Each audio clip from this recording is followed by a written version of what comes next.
Right. So if I ask you the question, what game is he better suited to play? Would you play him Waratahs versus the Lions so he gets a taste of the Lions, understands their patterns, or does he play for the Wallabies against Fiji to get some continuity with his potential Wallaby teammates that are going to be playing against the Lions? Well, Joe Schmidt has said that he would probably want to play close to his full-strength Wallaby group against Fiji. So that, where's Joseph going to fit into a full-strength Wallaby outfit first game back?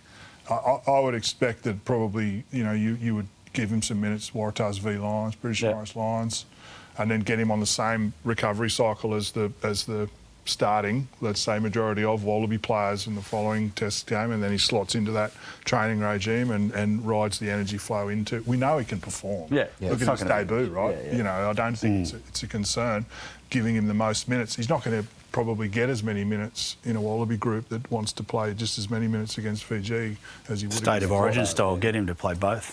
What about play 40 minutes one day, 40 minutes. What about the following Saturday, a week on from the Waratahs versus Lions, is the AUNZ game? That is also a week out from the first test. Joe Schmidt's also on record as saying that he will ring fence 25, 26, 27 players for the series, and the rest are going to be expected to play.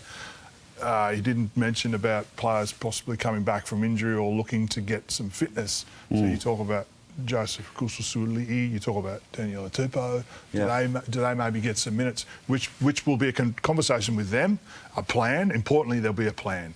And that's the skill of Joe Schmidt as a coach. He'll not expect a player to over-deliver or invent something new, and he articulated it quite well. Would the reticence for him to play in that game a week out from the first test, would that be NZ game? Would that be because they want players that they know that 3 tests in 3 weekends is going to be sapping, or are they worried about someone getting hurt in that game? Well, they've got to be worried about getting hurt. I mean, the difference between a Wallaby squad and a British and Irish Lions squad is clearly depth. Your test caps are not going to drop away when you're bringing a player off the bench, and possibly the Wallaby squad's going to look a bit different with that. So that would be what is concerning, having the most players available and fit and not risking them. It's a big decision for Joe. What about particularly concussion, when there's a minimum 12-day stand-down period for concussion? So if you got concussed playing that Oz-NZ game and Joe was hoping to use you a week later.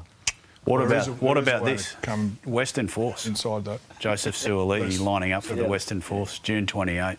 Western Force? Yeah, can we get the alignment really working? Well, there's this thing called alignment. Maybe that's a good... Or he plays for Queensland. Maybe the Queensland, you can have him for one game. Why is that so, far-fetched? Is that far-fetched? We're all working towards one goal here. We're all pushing towards the Wallabies.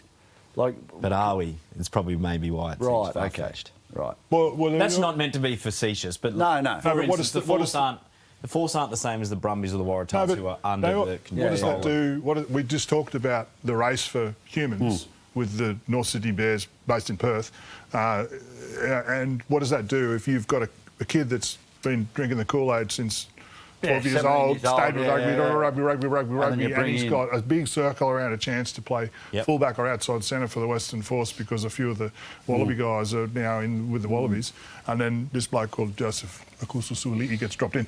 That you've got to be careful about that. Disrupting the pathway. But there's also it's a unique circumstance. Yeah. The British and Irish Lions aren't here very often. There's a young kid called... Matthew, 12 years.